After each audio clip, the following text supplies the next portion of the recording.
Hey friends, welcome to the channel. Today in this video we're going to solve the final problem of week 5 of CS50, which is speller. So to see the requirements, what we will do is we'll come to this website, which is cs50.harvard.edu/x25 PSets 5 speller.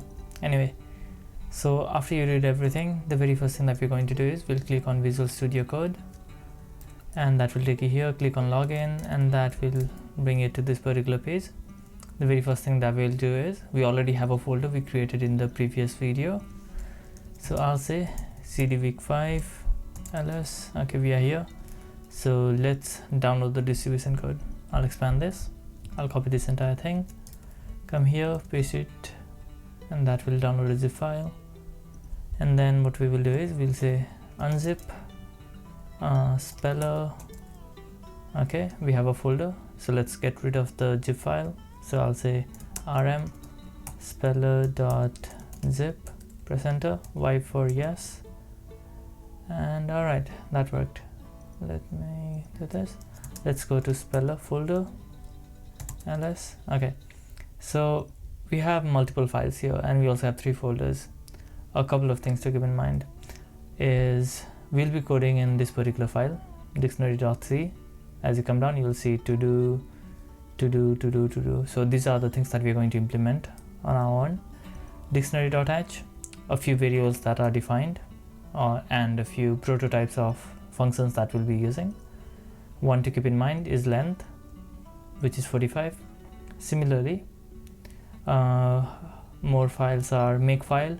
So one thing different about this particular problem set is we don't have to say make and then the program name, right? We don't say that here. We just say make, press enter, and then it will make whatever needs to be made, because everything is here in makefile, right? Okay, wonderful. So that is done. Similarly, we have speller.c. So this file, what it does is it actually checks whether or not the word that we are looking for matches the words in our dictionary, right? In dictionary folder, we have 2 files, small and large. So these basically have a list of words, strings, that is. So let me get rid of everything, and let's just skip the thing that we need, which is dictionary.c. all right, this is done. We are here. Okay, so in dictionary.c, the very first thing that we have to do is let's come here, let's go down. Okay, the very first thing that we have to do is we have to implement load, right? The function called load. Let's find that. This is check. Let's go down, load. Wonderful, we are here, and let's see what we have to do. Let's make this full screen. Okay, so this is the function that we are starting with, which is load. So to see what we need to do is, I highly recommend that you watch the walkthrough given by Brian. Let's go to the second video. We are given a few to-dos, right? All right, over here. So these are the things that we have to do. So let me just grab all of this. So the very first thing that we have to do is we have to open a dictionary file. Okay, so to do that, what we will do is we will first we'll open a file with, let's call it dict file. Let's do that. Let's say f open. Let's name the file dictionary, dictionary, and we want to open it in read mode, semicolon, and then read strings from, hold on, when we are opening a file, let's also make sure that we are actually able to open it. So what that means is we'll check if the file that we open, dict file, which is, if this is equals to null, which means we were not able to load it, then what we will say is we'll say error while opening dict file, colon, and then let's just return false to end the program.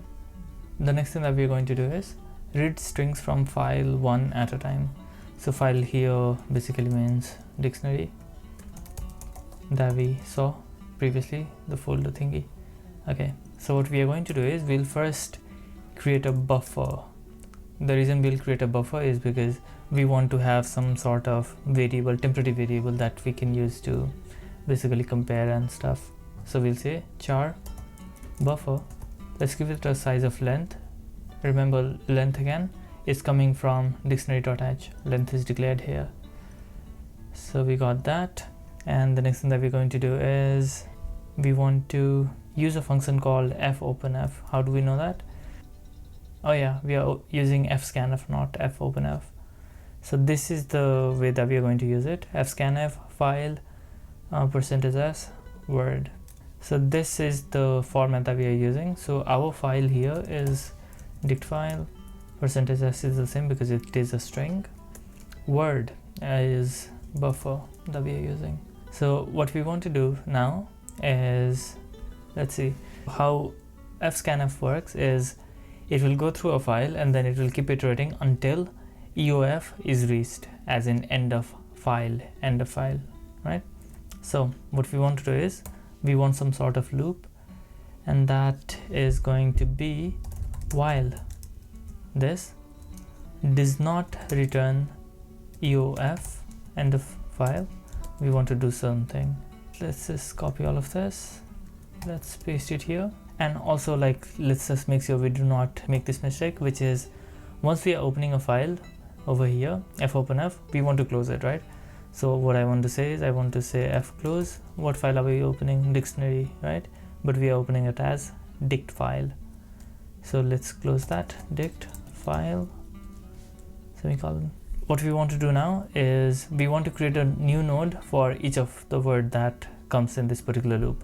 So the way we are going to do that, we'll say node asterisk, let's call it new word, because every iteration new word. All right, first we want to allocate it some memory. We'll say malloc size of node. So we use the word node twice. How do we know that we can use it? Again, up top there is a custom data type declared here, node. And now what we are going to do is we are also going to hash word to obtain a hash value. How do we do that? Hash, it has to be like an integer value because some hashing value. Okay, int, let's call it hash value, and let's assign it the hashing value of the buffer, which is our word, semicolon. Next thing that we're going to do is insert node into hash table at that location. So what we want to do is we want to copy buffer into our hash table. Okay, so for that we cannot just say this equals this, because that would like pass the actual address, right, which could change if we were to like mess with it at all. So what we want to do is we want to say stir copy, and stir copy is in a different library. So let's declare a few libraries or header files that we will need later. Okay, so let's just include all the header files here. Standard lib may be useful too. Okay, we have these. Okay, let's go back to where we were working. Okay, now as you can see, stir copy has a color, so it means we have this particular function that we are trying to use. So we will come here. First we created a new node, right? So let's take that location that we are assigned some memory. So I want to say new word, and I want to take the next of that, which is word, right? This again is from here over here. So we want to do this, but what word do we want to copy here? Our word is buffer. We are able to copy our buffer word into our hash table. The next thing that we want to do is we want to take the new word again, and let's do this new word, not word. We want to take new word. We want to go to its next value, and then we want to do is we want to say table hash value. What we are doing basically here is, you will understand here, table hash value word. So what we are doing here basically is we are using some sort of pointer, and this is what we are doing. First we are creating a new node, and then we are assigning the new word here to new node, and the next thing that we are going to do is we are assigning the next value of blue to the beginning of where the head is pointed, right? And then what we will do is we will point head to the beginning of blue. So we are basically like creating our chain thing. All right, wonderful. So we are assigning the value of hash value to this particular thing, but it could create a issue because the index of table might have a garbage value. So let's make sure that it starts with a null value initially, so that we have a clean slate to begin with, right? So we'll come to the beginning of the load function and we will say for int I equals 0 while I is less than n I plus plus n. The variable that we are using here comes from, if we go up top, line 21, that is where it is defined, const unsigned int n equals 26. Cool. So we want to do this, and what we want to say is table I equals null to make sure that it is actually clean, we don't have any garbage values. Okay, so are we good? What I see here is in this particular function we may have to return the number of words, right? So for that we would need to, like, some variable to keep count of it, right? So let's just do that right here when we have a loop. It will be a lot easier. Okay, let's declare a variable. Let's call it int. Let's call it word counter. Let's start that with 0, and then when we are doing this, let's say word counter plus plus. All right, the reason this will work is word counter is being defined outside this function, so it makes it a global variable and we can update it here. Since we have to return the number of words, we'll just say not text, we'll say word counter, because word counter is a global variable. It's being updated here and that is what is needed from here. So cool. Okay, we are returning false inside, so over here we can say return true. We close the file, we return true. Hopefully it's all good. If it is not, we will fix it later. Let's see what else we have to do. Let's go here. We did the load thing. Did we implement has? Not yet. So let's check that. Has. Okay, over here, line 36 now. So for has, again, I highly recommend you click here, go to the has video walkthrough, and let's see what we have to do. Okay, turns out we may not necessarily have to do anything here, because this has function, we just have to, it recommends that we improve it, but I think even if we don't improve it, it might work. So we'll see. If they require us to improve it, we'll work on it. If not, we'll not. So let's leave this for now, and let's come here, implement size. Size we already did, right, by updating word counter and returning word counter. Similarly, let's implement check. Check should be up there somewhere. Okay, over here, line 29, check. So by the name, it seems returns true if word is in the dictionary. So this is where the actual checking is happening. So if you come back here and if you were to watch the video on check, this is what we have to do.